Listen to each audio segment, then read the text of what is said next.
शरद कुमार हमारे साथ जैसलमेर से जुड़े हुए हैं। शरद, कल आपने रिपोर्ट दिखाई थी कि जैसलमेर के कई ऐसे गांव हैं जहां पर ड्रोन के काफी डेब्रीज देखी गई थी, काफी ज्यादा हमले किए गए थे, वो भी सिविलियन इलाकों में। आज की सुबह कैसी है वहां? बिल्कुल हिमांशु, शुरुआत कर लेते हैं आज की सुबह की तस्वीर दिखाने से आपकी। किस तरह से पूरी तरह से नॉर्मलसी है यहाँ पर, लोग अपने घरों से निकले हैं, दुकानें सुबह सुबह खुल गई है। यही वो चौराहा था जहाँ पर सन्नाटा रहा करता था। कल जैसे ही सीज फायर की खबर आई उसके बाद यहाँ पर खुशी मनाने के लिए लोग आए थे, भारत के जीत का जश्न मनाने के लिए आए थे।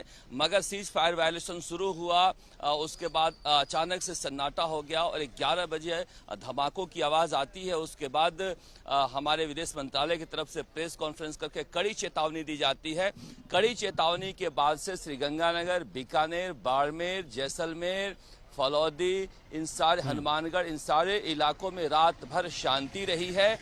देखिए, ये वो इलाका है जहां से हमने पाकिस्तान के एयरबेस को नेस्तानाबूद किया है, चाहे रमियार खान का हो या फिर पंजाब की सीमा को हो। तो ये बहुत महत्वपूर्ण इलाका था, लिहाजा रात तक वायलेशन करीब 11 बजे तक इन्होंने करने की कोशिश की थी। मगर कड़े संदेश के बाद कि सेना जवाब देगी, सीज फायर वायलेशन बिल्कुल नहीं हुआ और शांति है। और ये जो तस्वीरें मैं कैमरामैन से कहूँगा कि दिखाते रहें कि किस तरह से एक नॉर्मलसी पूरी तरह से लौट गई है बॉर्डर इलाके में। अकेले ये जैसलमेर में नहीं है जहां पर मैं मौजूद हूं, बल्कि पूरे सरहदी इलाके में इस तरह से सामान्य स्थिति है जहां पर लोग अपने घरों से निकल रहे हैं।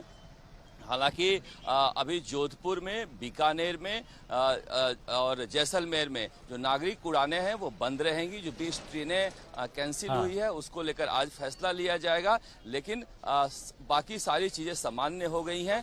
अब यहाँ पर किसी तरह का कोई तनाव यहाँ पर या फिर कोई ये आप कह सकते हैं कि दुकानें बाजार बंद करने जैसी स्थिति नहीं है। और ये लोगों ने राहत की सांस भी ली होगी, क्योंकि काफी लंबे वक्त से कहा जाता है कि परेशान थे क्योंकि पाकिस्तान पर भरोसा नहीं कर पा रहे थे। और अब आज सुबह की स्थिति बेहद सामान्य नजर आ रही है। बने रहिए हमारे साथ। तो देखिए, कल भारत पाकिस्तान के बीच हुए ताजा सीज फायर समझौते के कुछ ही घंटों बाद कश्मीर और राजस्थान में माहौल फिर से तनावपूर्ण हो गया था। देर शाम जम्मू कश्मीर, पंजाब, राजस्थान के सीमावर्ती इलाकों में गोलीबारी शुरू कर दी गई। ड्रोन अटैक की कोशिश की गई जिसे भारतीय एंटी डिफेंस सिस्टम ने नाकाम कर दिया। और पाकिस्तान ने अखनूर, राजौरी, आरएसपुरा अंतरराष्ट्रीय सीमा पर तोपों से गोलीबारी की। पलनवाला सेक्टर में सीज फायर तोड़ा गया। श्रीनगर और उधमपुर में पाकिस्तानी ड्रोन देखे गए और सेना ने तुरंत बिल्कुल एंटी ड्रोन सिस्टम सक्रिय किया, जिसके बाद पाकिस्तान के सभी हमले नाकाम कर दिए गए। इससे पहले की तरह सीमा के आसपास के सभी इलाकों में हाई अलर्ट घोषित कर दिया गया है। नगरोटा के आर्मी बेस के आसपास संदिग्ध गतिविधियां भी देखी गई हैं, जिनको ट्रेस किया जा रहा है। तो आतंक के खिलाफ भारत के ऑपरेशन सिंदूर से पाकिस्तान इस वक्त बौखलाया हुआ है और सीमावर्ती इलाकों को निशाना बनाने की कोशिश लगातार कर रहा है। बार बार भारतीय सेना से मुंह की खाने के बाद भी पाकिस्तान बाज नहीं आ रहा है। सरकार ने साफ कर दिया है कि भारत पाकिस्तान की हर साजिश का जवाब देगा और करारा जवाब देगा। सेना को एक्शन के लिए खुली छूट भी दी गई है।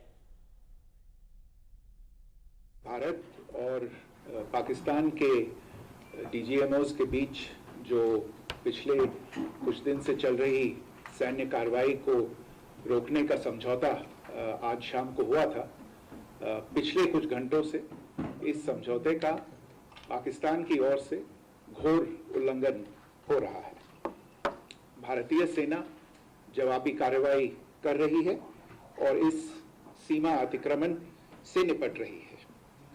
ये अतिक्रमण अत्यंत ही निंदनीय है और पाकिस्तान इनके लिए जिम्मेदार है। हमारा मानना है कि पाकिस्तान इस स्थिति को ठीक से समझे और इस अतिक्रमण को रोकने के लिए तुरंत उचित कार्रवाई करे।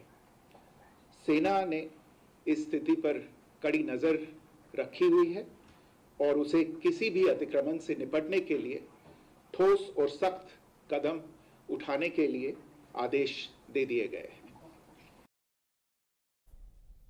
तो पाकिस्तान ने सीज फायर तोड़ा और इसी बयान के बाद पाकिस्तान वापस बैकफुट पर आया और सीज फायर का पालन किया गया।